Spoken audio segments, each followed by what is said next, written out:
নমস্কার, আমার চ্যানেলে সকলকে স্বাগত জানাই। তো আজকে আমরা চলে এসেছি একটা নতুন রেসিপি নিয়ে, সেটা হচ্ছে ডিমের কিমা কারি। তো ডিমের কিমা কারি বানাতে আমরা নিয়ে নিচ্ছি প্রথমে একটা সেদ্ধ করা ডিম। আমি 5টা নিয়েছি, আমি একটা রেখেছি আপনাদের দেখানোর জন্য। পেঁয়াজ কুচি, আদা কুচি, নুন, চেরা কাঁচা লঙ্কা, কুচনো কাঁচা লঙ্কা, রসুন কুচি, একটু মিষ্টি সামান্য। এবার একটু নিয়ে নিয়েছি সর্ষের তেল, টমেটো কেচাপ আর ডিম এরকম গ্রেট করে রেখেছি। তো এবার ডিমটা আমি কিভাবে গ্রেট করেছি সেটা আপনাদের একটু দেখিয়ে দিই। এইভাবে দেখুন, আমরা গ্রেটারে নিয়েছি, এইভাবে আমরা ডিমটাকে গ্রেট করে নিচ্ছি। দেখুন, এইভাবে আস্তে আস্তে ধরে ডিমটাকে ঘষতে থাকবেন, তাহলে এইভাবে কিমাটা বেরিয়ে আসবে ডিমের।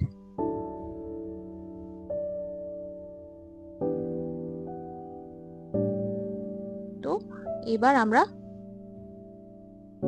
কড়াইতে সর্ষের তেল গরম করতে দেব।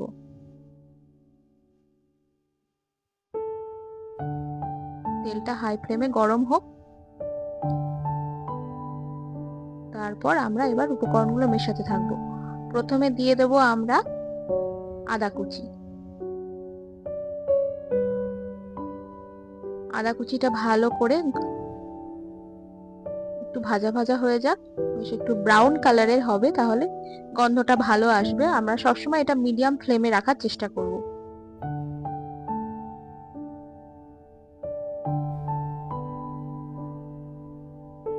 দেখুন, এবার আস্তে আস্তে লাল লাল হয়ে গেছে। এবার আমরা দিয়ে দেবো বাকি উপকরণ, যেমন রসুন কুচি আর চেরা কাঁচা লঙ্কা কুচিগুলো।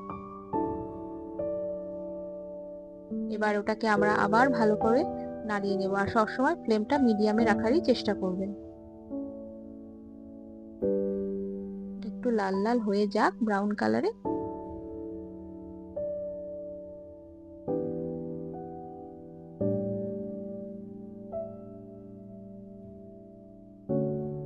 তারপর আমি আস্তে আস্তে এবার বাকি উপকরণটা মেশাতে থাকি। দিয়ে দিচ্ছি পেঁয়াজ কুচি,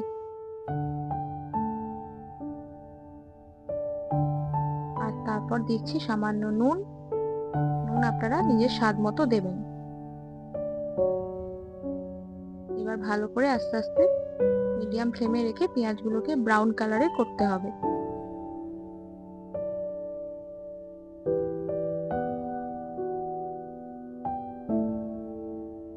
দেখুন, আস্তে আস্তে পেঁয়াজগুলো ব্রাউন কালারের হচ্ছে। এবার দেখুন হয়ে গেছে প্রায়। এইবার আমি একটুখানি ভুল হয়ে গেছে আমাদের, একটা হলুদ গুঁড়োটা আমরা উপকরণের মধ্যে বলিনি। তো এবার সামান্য আমি একটু হলুদ গুঁড়ো মিশিয়ে দেবো এর মধ্যে, যেটা আগে আমার বলা হয়নি। অল্প সামান্য হলুদ গুঁড়ো। এবার ফ্লেমটাকে আমরা লো করে দেবো, যাতে পেঁয়াজটা না পুড়ে যায়।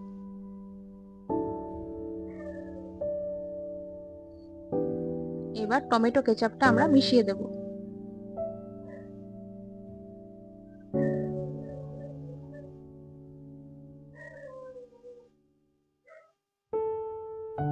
দেখুন, টমেটো কেচাপটা ভালো করে মিশিয়ে দিয়েছি।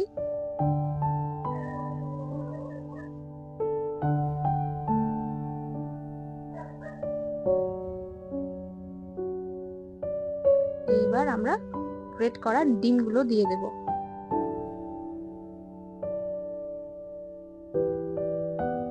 এটাতে আপনারা ধনেপাতাও ইউজ করতে পারেন, আমার কাছে ছিল না বলে আমি ইউজ করতে পারিনি। আপনারা ধনেপাতা কুচি দেবেন, তাহলে খেতে আর গন্ধটা ভালো লাগবে। এইভাবে গ্রেট করা ডিম দিয়ে দেব। ভালো করে লো ফ্লেমে রেখে আমরা জিনিসটাকে নাড়িয়ে নাড়িয়ে নেব। দেখুন, আমরা আস্তে আস্তে নাড়িয়ে নিচ্ছি। এটা আপনারা বিকালে জলখাবার হিসাবে খেতে পারেন, রুটি, পরোটা এগুলো দিয়ে খেতে বেশি ভালো লাগবে।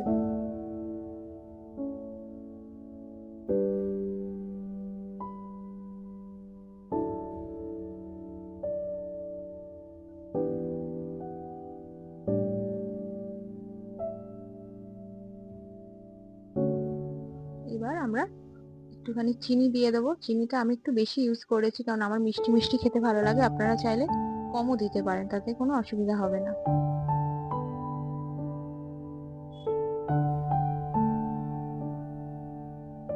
এটাকে ভালো করে আমরা মিশিয়ে নিচ্ছি।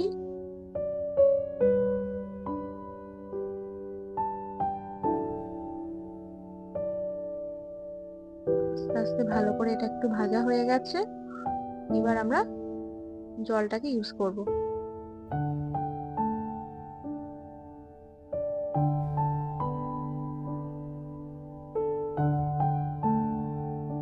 এবার আমরা জল দিয়ে দিচ্ছি, খুব সামান্য অল্প অল্প করে জলটা দিতে হবে।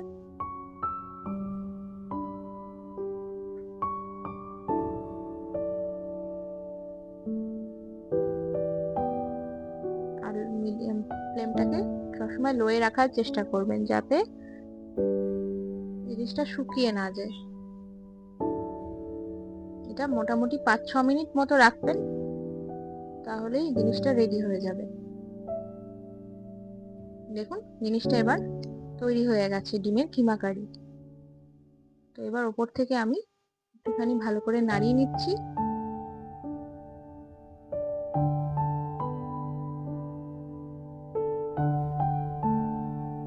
জিনিসটা এরকম বেশ ঘন ঘন টাইপের হবে খেতে।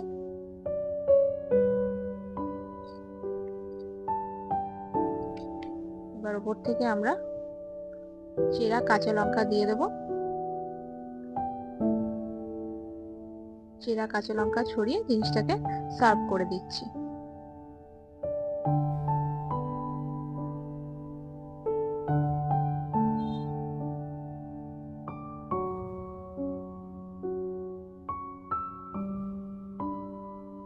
দেখুন এবার আমরা আস্তে আস্তে জিনিসটা হয়ে গেছে, এবার আমরা সার্ভ করব।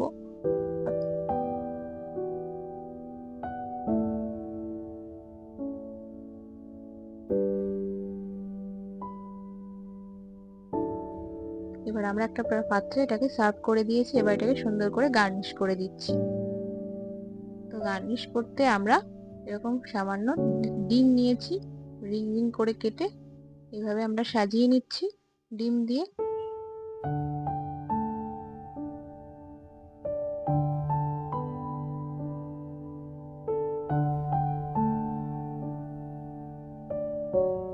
আর কিছু পেঁয়াজের রিং নিয়েছি, সেটাও আমরা চারিদিকে সাজিয়ে দিচ্ছি।